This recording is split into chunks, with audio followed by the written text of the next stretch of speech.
Hi hello నమస్తే welcome to అత్తమ్మ వంటలు. ఈరోజు అత్తమ్మ వంటల్లో మునగాకు చిట్టొడియాల కూర ఎలా ప్రిపేర్ చేసుకోవాలో చూద్దాము. ఈ మునగాకులో విటమిన్స్, మినరల్స్, ఐరన్, కాల్షియము చాలా ఎక్కువగా దొరుకుతుందండి. చాలా మంచిది ఆరోగ్యానికి కూడా. పిల్లలు కొంతమంది మునగాకు ఇష్టపడరు కాబట్టి ఇలా కర్రీ చేసి పెట్టండి, ఇష్టంగా తింటారు.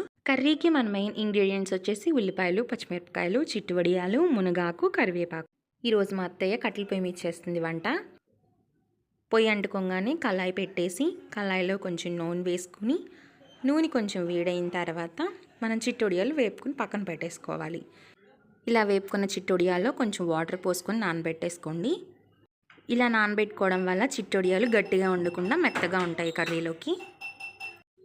ఇప్పుడు అదే కళాయిలో కొంచెం పోపు దినుసులు వేసుకొని అవి కూడా వేగిన తర్వాత ఉల్లిపాయలు వేసుకొని అవి కొంచెం గోల్డెన్ కలర్ వచ్చిన తర్వాత మనం ముందుగా కోసి పెట్టుకున్న మునగాకు వేసుకొని 2 నిమిషాలు వేయించిన తర్వాత ఇప్పుడు ఇందులో కొంచెం పసుపు, రుచికి సరిపడా సాల్ట్, మీ టేస్ట్కి తగ్గట్టు కారం వేసుకొని మొత్తం ఒకసారి కలిపేసేసి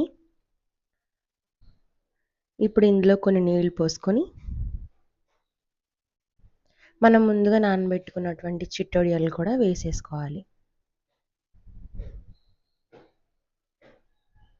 ఇప్పుడు మొత్తం ఒకసారి కలిపేసేసి ఒక 2 నిమిషాలు మరిగించుకుందాము. ఇప్పుడు ఇందులో ఒక 1/2 గ్లాస్ పాలు వేసుకొని మొత్తం ఒకసారి కలిపేసేసుకొని కూర మొత్తం దగ్గర పడేంత వరకు ఎగరబెట్టుకోవాలి. సో ఇలా వాటర్ మొత్తం ఆవిరైపోయి కర్రీ కొంచెం దగ్గర పడేంత వరకు మనము ఉడికించుకోవాలి. ఈ చిట్టివడియాలు మునగాకు కూర రైస్లోకైనా చపాతీలోకైనా చాలా బాగుంటుందండి. సో ఇదిగోండి చూడండి, ఇలా దగ్గరికి వచ్చేస్తే సరిపోతుంది. మనం తీసేసుకుని దింపేసుకోవడమే. మామూలుగా మునగాకంటే పిల్లలు కొంతమంది తినరు కాబట్టి ఇలా ఏదైనా కర్రీలోకి వేసి చేసి పెడితే ఆరోగ్యానికి చాలా మంచిదండి. మా వీడియో కనుక మీకు నచ్చినట్లయితే ప్లీజ్ లైక్ చేయండి, షేర్ చేయండి, సబ్స్క్రైబ్ చేసుకోండి. సబ్స్క్రైబ్ టు అత్తమ్మ వంటలు.